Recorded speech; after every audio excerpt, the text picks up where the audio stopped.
Where are you in your recruitment, and do you have a timeline for when you want to decide?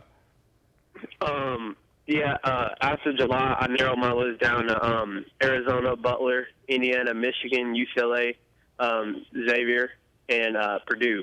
And I decided to commit before the first signing period, so sometime before November. And do you have a list of, I know all those schools offer different things, but when you're sitting down with your parents and you're looking at what you want in a school, are there certain things that you say you want to find that you think will help you be successful at the next level? Yeah, definitely. I just look at the coaches. I look at their past history. Who have they put in the league and stuff like that. And then I just look at the team chemistry. The relationship between the coaches and the players, and between the players with other players and stuff like that. And secondly, the most important thing I look for in college is academics. And I just look to see if they have that majoring system that I want to be in. And so those are the things that I look in for college. Do you have, of that group, do you have one or two that you would say are the leaders or kind of your favorite at this moment, or you're trying to check out more on? No, I really haven't, picked a leader or anything like that out of the seven. I just narrowed it down to seven, and then, me and my dad have yet to get to that. Well, for those of the people watching this that have not seen you play, we saw you at Peach Jam. I think you had 40 points one of the games we were watching you. Big time score. Can you take through your game? Give us a scouting report on yourself and how you play the game. I've developed myself into a all-around scorer, I think, and I also think that I'm a pretty good defender. With an AAU, I'm more of a leader and that type of stuff, and I just kind of bring the confidence to the team and stuff like that. So, that's what I think I bring to the team and stuff. What are the things that you want to improve upon, or the things you're going to work on this year before you get to college? My athletic ability. I definitely need to get to work on that.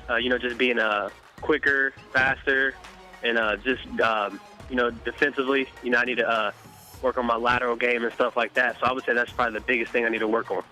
Now, your AAU team that you mentioned is one of the best in the country. You guys are very talented. Your dad was the coach.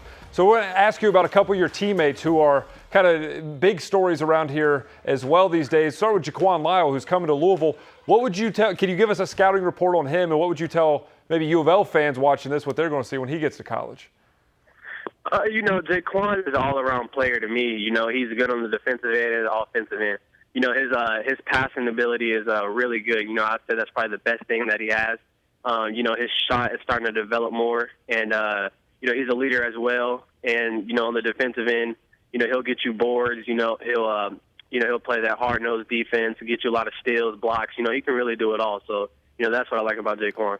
And Trey Lyles is another guy that is big around Kentucky, Louisville, as well as Indiana, a school that you're considering. What would you tell us about Trey and the way he plays? Trey is, he's built to be a 4, but, his skill set is like a 3.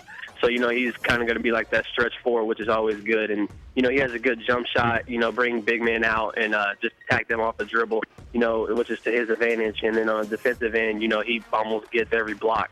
He's really aggressive on both ends, and that's how he's effective now. And then finally, James Blackman, newly opened up his commitment, was committed to IU.